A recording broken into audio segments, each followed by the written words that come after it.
इस वीडियो की इस लेक्चर में हम बाल महाभारत का एक ओवरव्यू ले रहे थे, जिसका एक वीडियो पहले ही एक लेक्चर पहले ही आपको अपलोड कर दिया गया है। ये उसी का दूसरा लेक्चर है। ठीक, कल तक हमने जाना कि किस प्रकार से जो देवव्रत थे वो अपने पिता के लिए सत्यवती का हाथ मांगने जाते हैं।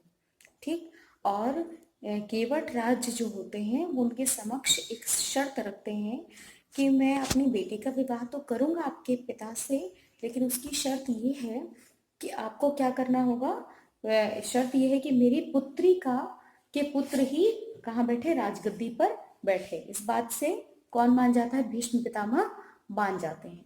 लेकिन यहाँ पे केवट राज दोबारा से कहते हैं कि आप तो मान जाएंगे, लेकिन आपके पुत्र भी आप जैसे ही प्रतापी होंगे, और आपके बाद कहीं उन्होंने मेरे पुत्री के पुत्रों को यानी मेरे नाती पोतों को गद्दी से उतार दिया तो ठीक, इसकी गारंटी कौन लेगा?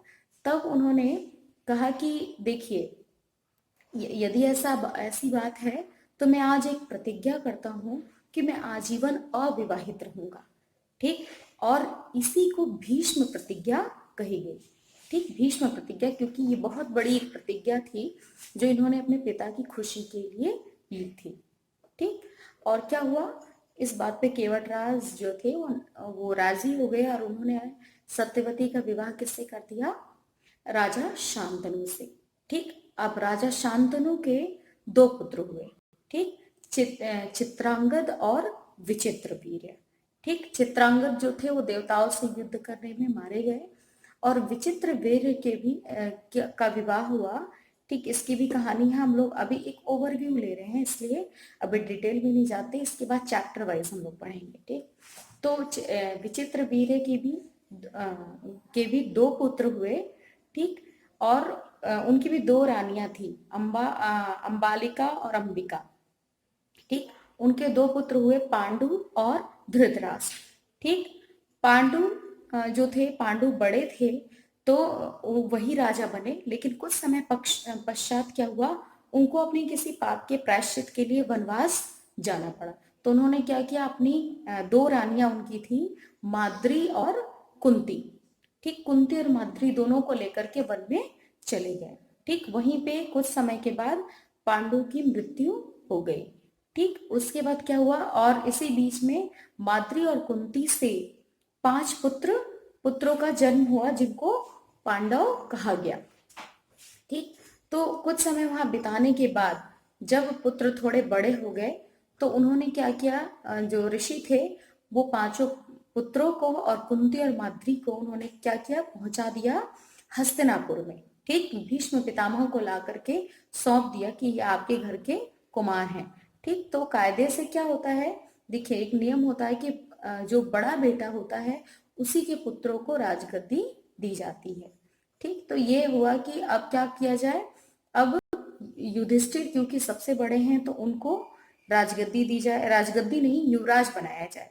ठीक, तो युवराज बनाने के बाद जैसे ही आई तो देखा कि क्योंकि पांडव जो थे वो वन में ही पले बढ़े थे, इसलिए काफी बलशाली थे, काफी कुशाग्र बुद्धि थे, है ना। और उनकी इसी खासियत को देख करके जो कौरव थे यानी धृतराष्ट्र के जो पुत्र थे, सब उनसे जलन करने लगे। ठीक, जलने लगे और षड्यंत्र रचने लगे उनके खिलाफ, कहीं ना कहीं उनको परेशान करने के लिए षड्यंत्र रचने लगे। ठीक है, और इसमें उन कौरवों के मामा जो थे शकुनी, वो उनका साथ देते थे। ठीक, ऐसे ही थोड़ा समय बीता। ठीक, उसके बाद पांडवों का विवाह होता है। आपस में इतनी लड़ाइयाँ होती रहती थी तो भीष्म पितामह एक बार बीच में पड़े और उन्होंने क्या की, दोनों की दोस्ती कराई और हस्तिनापुर को 2 भागों में बांटा। ठीक, 2 भागों में बांटा उन्होंने कि एक बना हस्तिनापुर, और कुरु राज्य को 2 पार्ट्स में डिवाइड किया इन्होंने। एक बना हस्तिनापुर और दूसरा बना खांडवप्रस्थ। ठीक, खांडवप्रस्थ जो था एक बंजर भूमि जैसी थी, लेकिन पांडवों ने वहां जाकर के एक कितनी सुंदर नगरी बसाई जो देखने लायक थी, और उसका नाम खांडवप्रस्थ से हटा करके क्या रख दिया, इंद्रप्रस्थ रखा। ठीक, इसी इंद्रप्रस्थ में पांडव रहने लगे, है ना। लेकिन वहां पे क्या हुआ कि कुछ षड्यंत्र और दिमाग में आए, किसके, कौरवों के, है ना, स्पेशली दुर्योधन के। और उसने क्या किया, उस समय चौसर का खेल बड़ा प्रचलन में था। ठीक, चौसर आप ऐसे समझ सकते हैं वर्तमान समय का जुआ, जिसमें क्या होता है कुछ ना कुछ आपको दाव पर लगाना पड़ता है। ठीक, उस तरह से दाव पे कोई चीज लगाएंगे और अगर आप हार गए तो वो जीतने वाले के पक्ष में चली जाती है। ठीक, तो यहाँ पे क्या हुआ कि जो चौसर खेलने आए पांडव, और उन्होंने धीरे धीरे अपना खांडव प्रस्थ भी गवा दिया, सारी चीजें दाव पे लग गई। ठीक, लेकिन वहां पे फिर से बड़े बूढ़ों ने आकर के समझाया बुझाया। ठीक, और फिर से उनको इंद्रप्रस्थ उनका वापस दे दिया गया। ठीक, उसके बाद ये इनको षड्यंत्र के तहत ही लाक्षा गृह में जलाने का प्रयास किया गया, वहां भी ये लोग बच गए। उसके बाद फिर से इनको युद्ध में नहीं, फिर से चौसर खेला और उसमें हराया। और वहां पे एक पहले से ही शर्त रखी गई कि जो भी हारेगा उसको 12 वर्ष का वनवास होगा और साथ ही 1 वर्ष का अज्ञातवास।